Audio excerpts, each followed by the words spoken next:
Good evening. This is Akashwani and I am Nishit Kumar with the World News.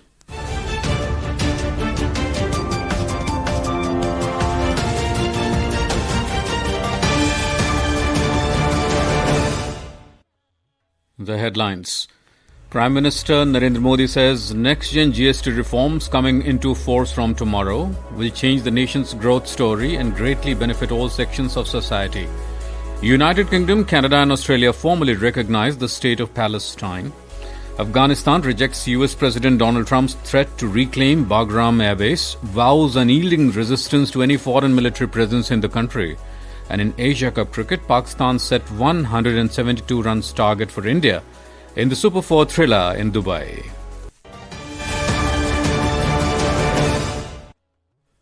Prime Minister Narendra Modi today said next-gen GST reforms will be implemented from tomorrow on the first day of Navratri.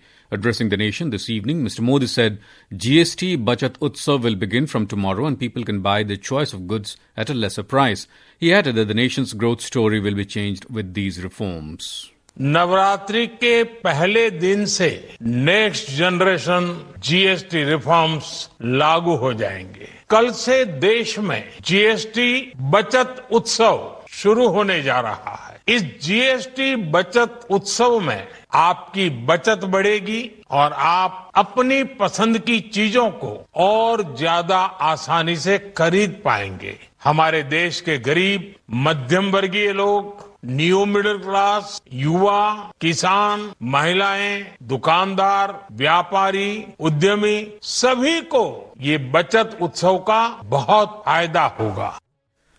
Prime Minister remarked that citizens and traders were entangled in a complex web of taxes for decades, including octroi, entry tax, sales tax, excise, VAT and service tax. Mr. Modi highlighted that under the new structure, only 5% and 18% tax slabs will primarily remain. Mr. Modi said his government is moving ahead with the mantra of Nagrik Devo Bhava. Prime Minister also made a strong push for manufacturing in India. He emphasized that India's manufacturing should surpass all benchmarks with dignity and excellence, and the quality of Indian products must enhance the country's global identity and prestige. हमारे लघु उद्योग जो बनाए वो दुनिया में हर कसौटी पर बेस्ट हो, हमें इस लक्ष्य को लेकर काम करना है. हम वो सामान खरीदें जो मेड इन इंडिया हो, जिसमें हमारे देश के नौजवानों की मेहनत लगी. मेरा आज सभी राज्य सरकारों से भी आग्रह है, आत्मनिर्भर भारत के इस अभियान के साथ, स्वदेशी के इस अभियान के साथ अपने राज्यों में मैन्युफैक्चरिंग को गति दे. जब केंद्र और राज्य मिलकर आगे बढ़ेंगे तो आत्मनिर्भर भारत का सपना पूरा होगा. Indian airports have not faced any adverse impact so far in relation to the cyber attacks on Collins aerospace systems used at various European airports. The Ministry of Electronics and IT said the Collins Muse software is also used by the Delhi airport, but added that there is no impact on flight operations so far. Meanwhile, London's Heathrow, Berlin and several of the European airports are facing operational disruptions after a cyber attack on Collins aerospace system used at the airports. In Washington, the Indian Embassy has released an emergency assistance number for Indian nationals requiring immediate support following US President Trump's announcement of an annual fee of $100,000 on H-1B visa applications. In a social media post, the embassy stated that Indian nationals seeking emergency assistance may call +1 202 550-9931 or reach out via WhatsApp. Earlier, US President Donald Trump signed a proclamation imposing an annual fee of $100,000 on H-1B visa applications. A senior US administration official clarified that the steep fee would apply only to new H-1B visa petitions and not to existing holders or those seeking renewals. The last solar eclipse of the year is set to take place today. The eclipse will begin at 1:29 p.m. according to Eastern Daylight Time and 10:59 p.m. according to Indian Standard Time and will be visible in southern hemisphere across the parts of Australia, Antarctica and the Pacific Ocean and other areas, while India would not be able to witness it. This will be a partial solar eclipse where the moon covers sun's surface instead of completely blocking it. This is Akashwani giving you the world news. For quick news updates around the clock, follow us on our X handle at AIR News Alerts. And for details of these stories and more, log on to our website newsonair.gov.in and download the News on AIR app. Welcome back to the World News. In a landmark development, the United Kingdom, Canada and Australia have formally recognized the State of Palestine.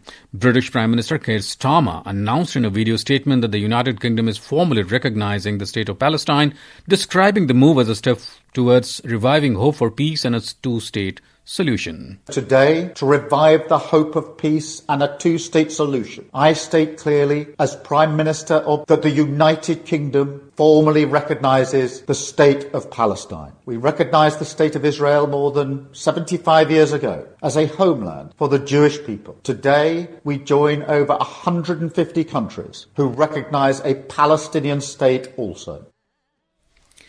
Canada led the diplomatic move earlier in the day, becoming the first G7 nation to formally recognize the State of Palestine.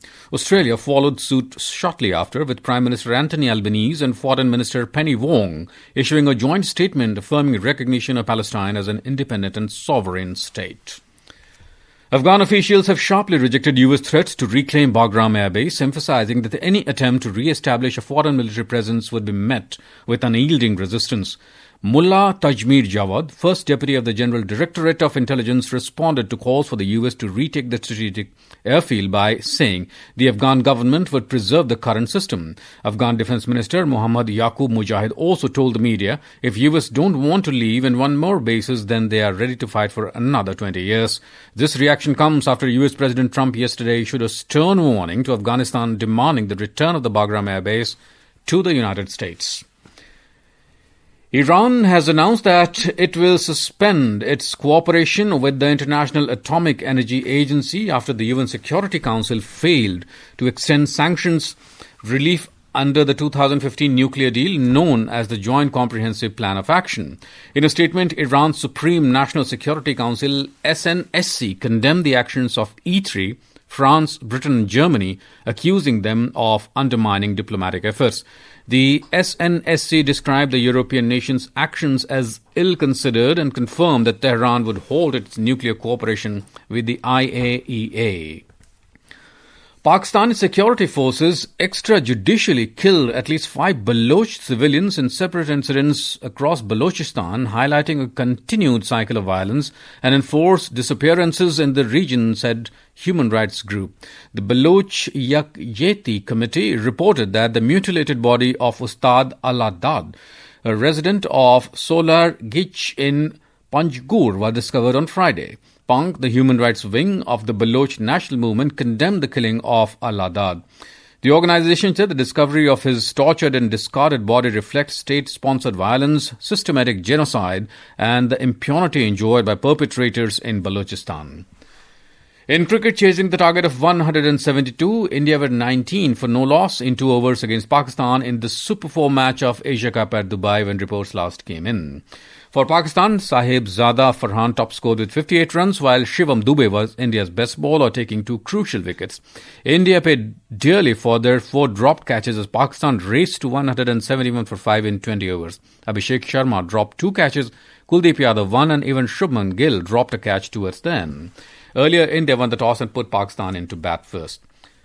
And in badminton, Indian pair of Satvik Sairaj, Ranki Reddy and Chirag Shetty finished runners-up in the men's doubles final of China Masters at Shenzhen in China today. Top-seeded world champions Kim Won-ho and Seo Seung-jae of South Korea defeated the Indian pair 21-19, 21-15 in the finals. This marks back-to-back runner-up finishes for Satvik Sairaj and Chirag, who had also lost to Hong Kong Open final last week. And now before we close, here are the highlights of the bulletin. Prime Minister Narendra Modi says next-gen GST reforms coming into force from tomorrow will change the nation's growth story and greatly benefit all sections of society. United Kingdom, Canada and Australia formally recognize the State of Palestine. Afghanistan rejects US President Donald Trump's threat to reclaim Bagram Air Base. Vows unyielding resistance to any foreign military presence in the country. And in Asia Cup cricket, Pakistan set 172 runs target for India in the Super 4 thriller in Dubai. And that concludes tonight's World News. For more updates, stay tuned to Akashwani. Good night.